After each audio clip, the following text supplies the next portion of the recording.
going on, everyone? It's Ozzy from OzTalksHW, and the computer that you see right now is a $17 office computer that is playing Far Cry 5 on high settings, 1080p with solid, stable FPS. Now, this is not a scam or a hack or anything like that. It's actually real performance that you're seeing right here, and all of this is made possible with a very specific technology that I'm sure you've already heard of. The magic behind all of this is through a special software called Parsec. It's a game streaming platform that allows users to access video games anywhere or on any device. This includes Windows devices, Macs, Linux devices, Raspberry Pis, and Android platforms. Parsec fits into the category of cloud gaming services similar to NVIDIA's GeForce Now or Liquid Sky, where you rent out some space on a remote server and you use their high-end hardware to play all of your favorite video games. There's already a lot of coverage on cloud gaming services, but I have not tried it out myself, and I've always kind of wanted to give it a shot. Parsec was cool enough to reach out to me earlier this year, and so I thought this is the perfect opportunity to try it out and see what it's really made of and what it can do. The specifications of the $17 Office PC are pretty bad by today's standards. It has a Core 2 Duo E6750, 4 gigs of DDR2 memory, a 320 gigabyte SATA hard drive, and a Radeon 3650. For the price, it's not a bad purchase, but the outdated technology does not make it suitable for anything more than basic web browsing, word processing, and maybe streaming multimedia.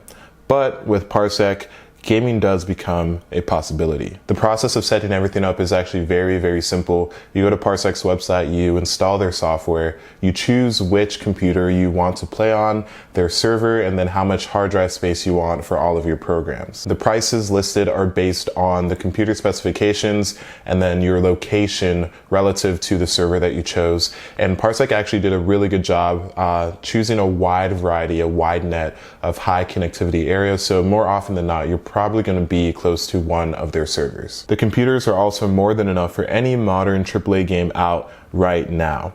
The cheapest PC option has 30 gigs of RAM, an 8-threaded Xeon, and a Quadro P4000, which performs somewhere between a 1080 and 1080 Ti, but it has 16 gigs of VRAM. I chose the 77 cents per hour option with North Carolina as my server location because I'm in Atlanta, Georgia, and 100 gigs of space for games. Be wary that Windows does take about 23 gigs of this, so I only had about 77 gigs to actually work with out of the box. You're also not limited to just playing computer games. Since you have complete access to the remote computer, you can also use it for web browsing, video editing, and pretty much any other standard function on a PC. Out of the box, the gaming performance on my $17 Office PC essentially performed identically to my main editing rig and gaming computer, which houses a Ryzen 7, 16 gigs of memory, and a Vega 56 video card. Performance between the two was identical with a 1080p stream, balanced video quality, 60 FPS frame limit, 10 megabits per second bandwidth, DirectX renderer, and with VSync off.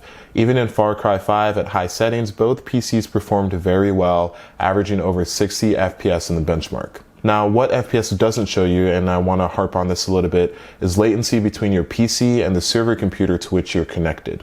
Latency is definitely the biggest hurdle when it comes to cloud gaming, and Parsec recommends that you have at least a 10 megabits per second upload speed for standard 1080p 30 FPS gaming, and then 30 megabits per second for 1080p 60 FPS gaming. My upload speed is right around 12 megabits per second, so I barely make the cutoff to use Parsec with very low latency. On my Ryzen PC, this wasn't an issue at all, but on my $17 Office PC, it was a big issue at first.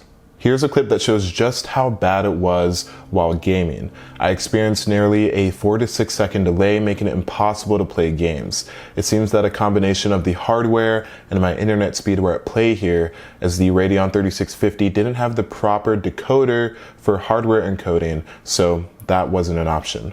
I was forced to use the much slower software encoding and brute force my way through. Thankfully, I was able to fix this by changing my settings. After limiting the frame rate to 30 FPS, using the lowest latency network quality, and limiting the bandwidth to 5 megabits per second, latency wasn't an issue at all in either Fortnite or Far Cry 5, and the performance rivaled my Ryzen 7 PC. 1080p gaming became a reality on this old family computer.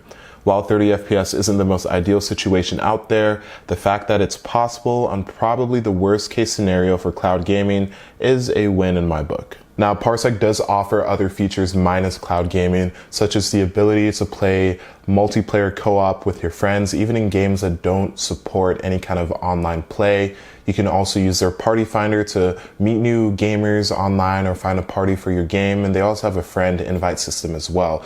Unfortunately, for the sake of brevity, I only focused on cloud gaming for now, but perhaps in another future, I'll do another deep dive into Parsec and see what else it's made of. With all that being said, Parsec does offer a lot to the cloud gaming service industry, and cloud gaming as a whole can have a future, but there are both good sides and bad sides to it. So let's go over those real quick. Well, the first thing, and it's pretty obvious, you can use it to breathe life back into your old office computers, or if you have any small form factor or mobile computers, you give them a chance, a serious chance at 3D gaming. Also, the fact that Parsec is cross-platform allows you to use it on pretty much any kind of system out there. The second pro is that it's relatively cheap, with prices as low as 40 cents an hour, and the fact that you only spend about a couple bucks a month on storage space. It's a decent temporary solution for people who don't have a gaming computer but still want to try out their hand in higher end gaming. And considering that you can share your rented out computer with other people, you can also split the cost with friends.